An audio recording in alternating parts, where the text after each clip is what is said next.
shattered promises. Sophia Barnes stared at the pregnancy test in her bathroom, the two pink lines confirming what her body had been whispering for weeks. Her hand trembled slightly as she placed the test on the counter and caught her reflection in the mirror, hazel eyes wide with a mixture of excitement and apprehension. At 32, she had built a modest career as a freelance graphic designer while supporting her husband Julian's ambitions to break into high-end real estate. "Julian?" she called out, stepping into their small apartment's living room. "I have something to tell you." But Julian wasn't listening. He was adjusting his tie in the hallway mirror, distracted and distant as he had been for weeks.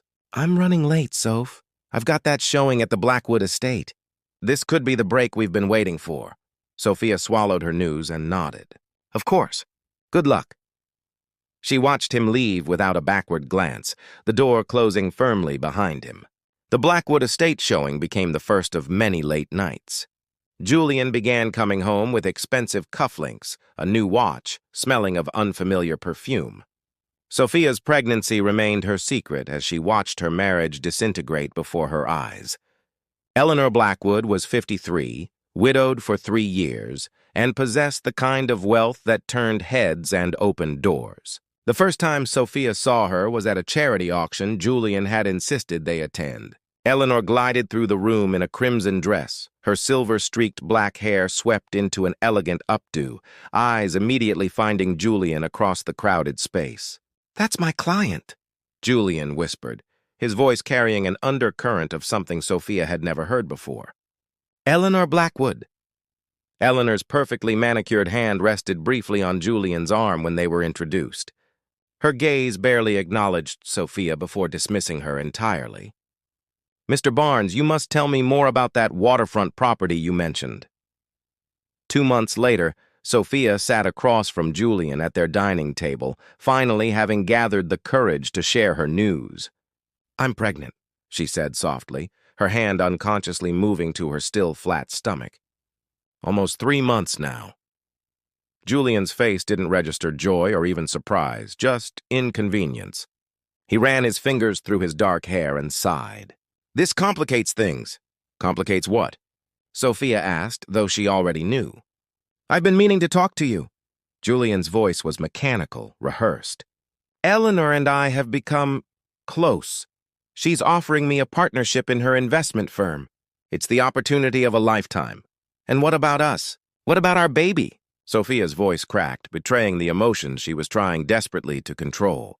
Julian looked at her with something approaching pity. "We both know we've been growing apart. You've always been content with this."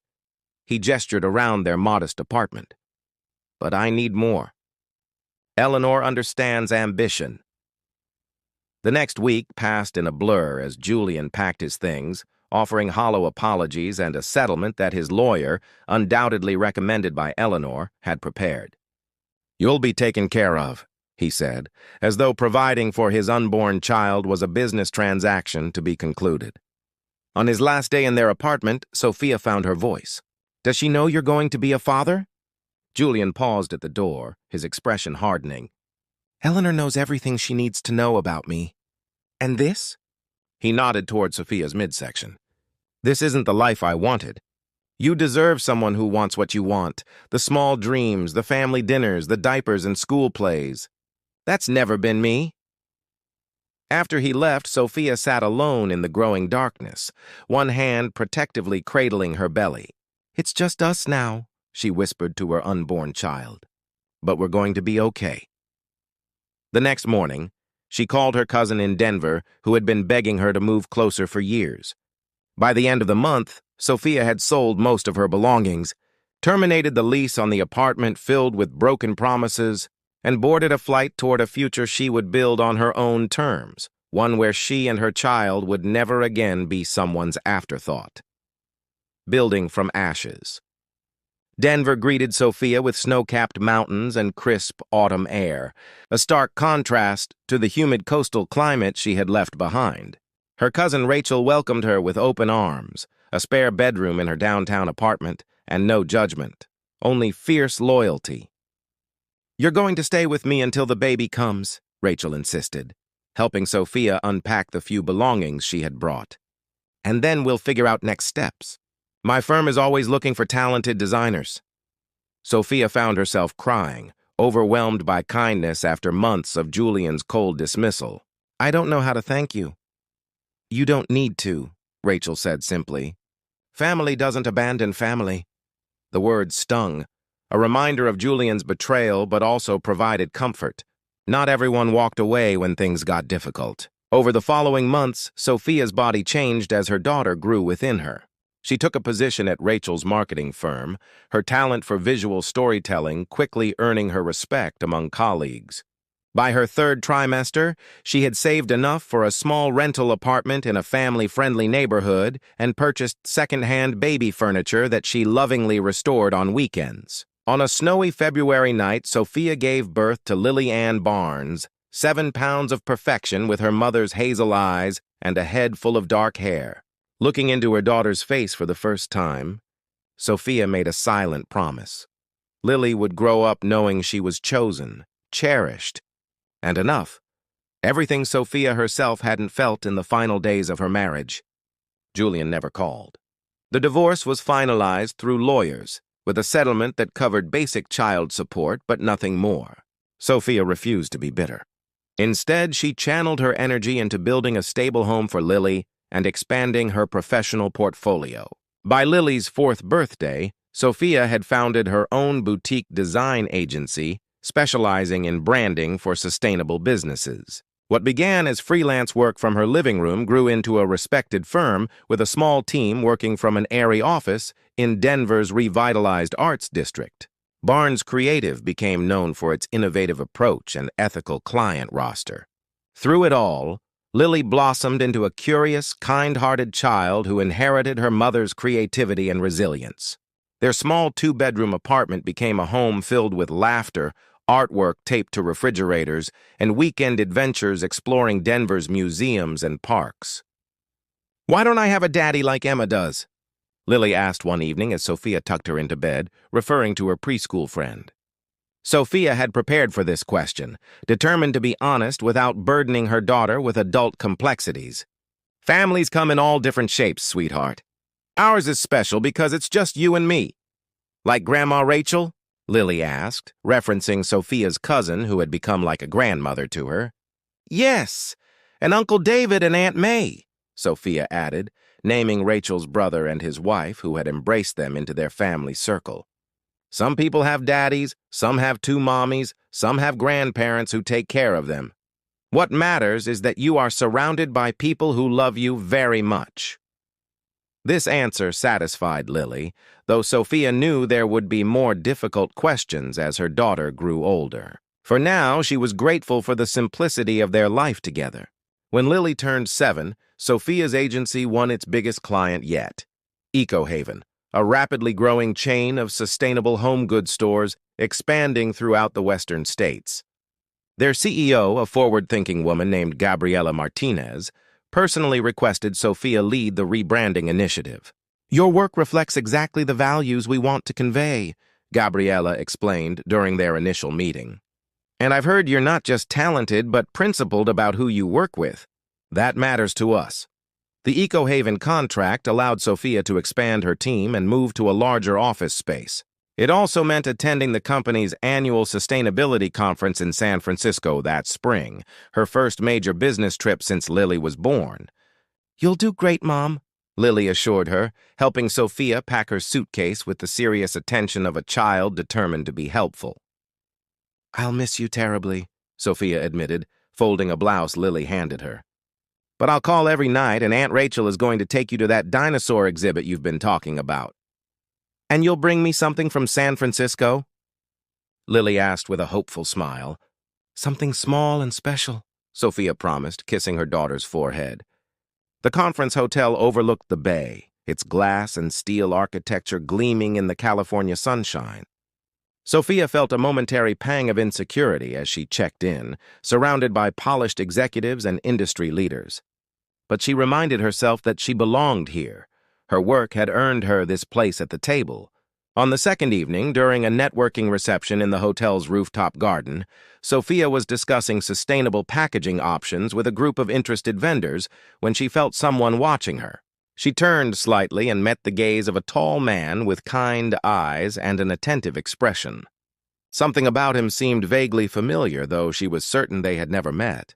He approached after her conversation concluded, extending his hand. "I couldn't help overhearing your ideas about compostable packaging. They're brilliant. I'm Nathan Blackwood, Evergreen Investments." Unexpected encounters. Nathan Blackwood had not planned to attend the sustainability conference. As the head of his family's investment firm's green technology division, he typically sent his team to these events while he focused on strategy from their Seattle headquarters. But a last-minute cancellation had placed him on a flight to San Francisco, sitting through presentations he'd expected to find tedious. Instead, he found himself captivated by the passionate presentation from a woman who spoke about design as a vehicle for meaningful change. Sophia Barnes didn't simply talk about color schemes and logos. She articulated how thoughtful branding could shift consumer consciousness toward sustainability. Her intelligence was evident, but it was her genuine commitment that resonated with him. Now, standing in the hotel's rooftop garden with the Golden Gate Bridge visible in the distance, Nathan was struck by how Sophia's eyes lit up when she spoke about her work. "Evergreen Investments," Sophia repeated, recognition crossing her features. "You've been making waves with your clean energy portfolio." Nathan smiled, pleasantly surprised by her awareness. "We try to put our money where our values are. But I'm more interested in how your design agency is helping companies like Eco Haven translate their ethics into visual language." Their conversation flowed easily as the reception continued around them. Nathan found himself sharing his journey from reluctant finance student to passionate advocate for sustainable investing. "My mother wanted me to follow the traditional family path, wealth management for the ultra-rich. But after studying environmental science in graduate school, I couldn't ignore the impact investment dollars could have on shaping a better future." "It takes courage to forge your own path," Sophia said softly, something in her tone suggesting personal understanding. As evening deepened, they moved from professional discussions to more personal territory. Favorite books, hiking trails in Colorado versus Washington, the challenges of work-life balance. "Do you have family in Denver?" Nathan asked as they found a quiet corner with a view of the illuminated city. Sophia's expression softened. "A daughter, Lily. She's 7 and the center of my universe." She pulled out her phone, showing him a photo of a smiling girl with her mother's eyes and a gap-toothed grin, holding up a science fair project. "She looks like you," Nathan observed. "Smart too, I'm guessing." "Brilliant and kind," Sophia confirmed with maternal pride. "She wants to be a marine biologist this month. Last month it was paleontology." Nathan laughed, keeping her options open. "Smart strategy. What about you? Family?" Sophia asked, realizing she knew nothing of his personal life despite their hours of conversation. A shadow crossed Nathan's features. "Just my mother in Boston. My father died when I was in college. No siblings, no children." He paused. "My mother and I have a complicated relationship. She has very specific ideas about how a Blackwood should live." Something about his words triggered a distant memory for Sophia. But before she could place it, they were interrupted by Gabriela Martinez approaching with conference organizers. For the remainder of the conference, Sophia and Nathan gravitated toward each other during breaks and meals. On the final evening, he invited her to dinner at a small seafood restaurant overlooking the bay. "I'd like to discuss a potential collaboration between Evergreen and Barnes Creative," he explained as they enjoyed locally sourced Chiopino. "We're launching a foundation to support environmental education initiatives, and it needs its own identity distinct from our corporate brand." "That sounds exactly like the kind of project we excel at," Sophia replied. Professional interest peaked, despite the warmth she felt in his presence that had nothing to do with business. As Nathan drove her back to the hotel, the conversation turned personal again. "Would it be too forward to ask if I might visit Denver sometime?" "To continue our discussions about the foundation, of course," he added with a small smile that acknowledged the transparent excuse. Sophia felt a flutter of anticipation she hadn't experienced in years. For the foundation. Naturally, she replied with matching humor. I think that could be arranged. 2 weeks later, Nathan arrived in Denver for what he called a working weekend. Though they did indeed discuss the foundation project in Sophia's office on Friday afternoon, Saturday was spent showing him her favorite spots in the city, including the botanical gardens where Lily ran ahead of them, excited to show this new friend her favorite conservatory. Watching Nathan patiently listen to her daughter's detailed explanation of carnivorous plants, Sophia felt walls around her heart beginning to crumble, walls she had carefully constructed after Julian's betrayal. That evening, after Lily was asleep at Rachel's for a planned sleepover, Nathan and Sophia sat on her small balcony with glasses of wine. She's extraordinary, Nathan said, clearly referring to Lily. You've done an amazing job raising her. Thank you, Sophia replied, emotion suddenly thick in her throat. It hasn't always been easy, but it's always been worth it. Nathan hesitated, then asked the question she had been dreading. And her father? Is he in the picture? Sophia took a deep breath. No, he left when I was 3 months pregnant. He chose a different life, one that didn't include us. Nathan's expression darkened with genuine anger on her behalf. His loss, he said simply, reaching for her hand across the small table. When their fingers intertwined, Sophia felt something shift between them, a connection deepening beyond friendship or professional respect. As Nathan leaned forward, his intention clear in his eyes, she met him halfway in a kiss that felt like both an ending and a beginning. Neither could have imagined that their worlds were already connected by invisible threads of past betrayals, or that the truth waiting to be discovered would test this fragile new bond to its breaking. Point truths unveiled. Over the following months, Nathan became a consistent presence in Sophia and Lily's lives. He flew to Denver twice a month, his visits growing longer each time. Between trips, there were nightly video calls where Lily often hijacked the conversation to show Nathan her latest art project or science experiment. For Valentine's Day, he sent Sophia a bouquet of native Colorado wildflowers and Lily a children's book about marine conservation. Are you and Mr. Nathan going to get married? Lily asked one evening as Sophia tucked her into bed. The question caught Sophia off guard. We're just getting to know each other, sweetheart. But you smile different when he calls, Lily observed with a child's perceptive innocence. And he looks at you like Prince Charming looks at Cinderella. Sophia kissed her daughter's forehead to hide her blush. Good night, little philosopher. In truth, Sophia had been cautious about letting Nathan fully into their lives. Her experience with Julian had left deep scars, the fear of trusting someone only to discover they'd been seeking something else entirely. But Nathan's consistent kindness, his genuine interest in her work and in Lily, and his patience as she navigated her hesitations, had slowly convinced her that what they were building might be real. By early summer, their relationship had deepened enough that Nathan suggested they visit him in Seattle. I want to show you my world, he explained during one of their calls. My home, my office, the hiking trails I told you about. Sophia agreed, arranging for Lily to stay with Rachel for the weekend. It's a grown-up trip this time, she explained to her disappointed daughter. But if everything goes well, we'll plan another visit soon where you can come too.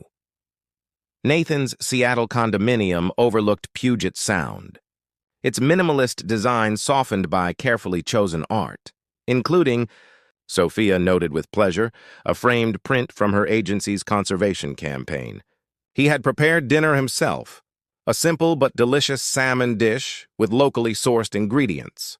Later, as they stood on his balcony watching ferries cross the dark water, Nathan wrapped his arms around her from behind. I'm falling in love with you, he said softly against her hair. I think I have been since San Francisco. Sophia turned in his arms, her heart racing. I'm falling in love with you too, she admitted, and it terrifies me. Because of Lily's father? Nathan asked gently. Sophia nodded. After Julian left, I promised myself I'd never be vulnerable like that again. For Lily's sake as much as mine. I'm not Julian, Nathan said, his eyes serious, and I would never hurt either of you. That night, their relationship deepened physically for the first time, a tender exploration that felt like sealing a promise between them. Afterward, as Nathan slept beside her, Sophia allowed herself to imagine a future where her family might expand to include this thoughtful man who had unexpectedly entered their lives. The following morning, they lingered over coffee before Nathan suggested showing her the Evergreen Investments offices. "Since we're collaborating on the foundation project, you should see where the magic happens," he joked. The modern building in downtown Seattle housed several floors of Evergreen operations. As Nathan led her through the executive floor, introducing her to colleagues, Sophia noticed a large portrait in the main conference room, an elegant older woman with silver-streaked black hair and penetrating eyes. "That's my mother, Eleanor," Nathan explained, following her gaze. "The formidable founder of Evergreen." Sophia froze, coffee cup nearly slipping from her fingers. "Eleanor. Blackwood?" Full circle. Autumn painted the Colorado mountains in brilliant gold and crimson as Sophia and Nathan stood hand in hand on a plateau overlooking a vast canyon. Their intimate wedding ceremony had just concluded, attended only by their closest friends, Rachel and her family, Nathan's college roommate who had become his business partner, and 8-year-old Lily, who had proudly served as both flower girl and ring bearer. "May I kiss the bride?" Nathan asked, with a playful formality that made Sophia laugh. "You'd better," she replied, rising on tiptoes to meet his lips, as their small gathering applauded. The journey to this moment had not been smooth.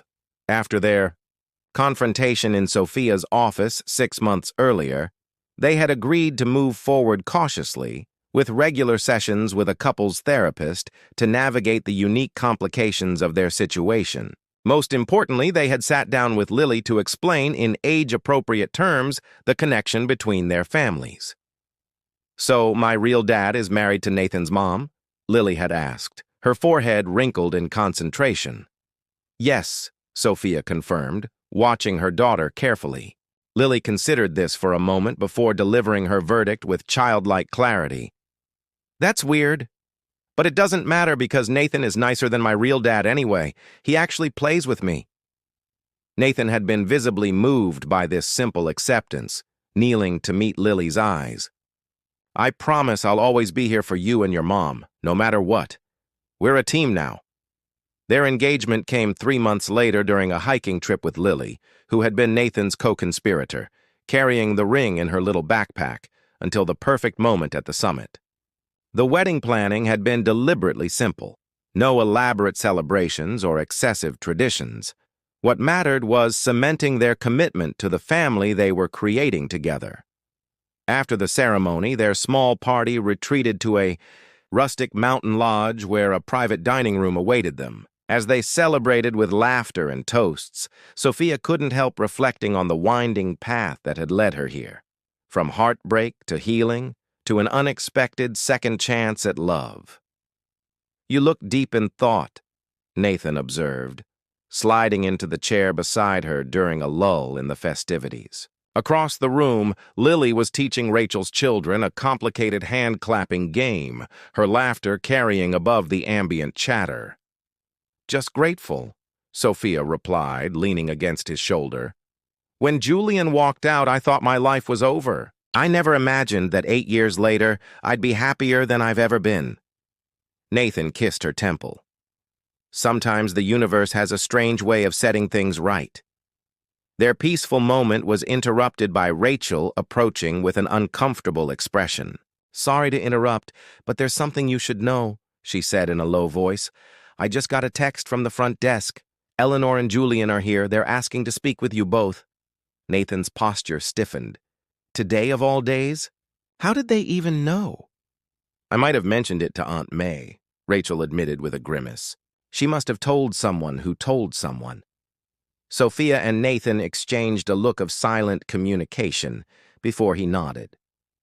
"We'll see them," Nathan decided. "Together, but not here. Not around Lily and our guests."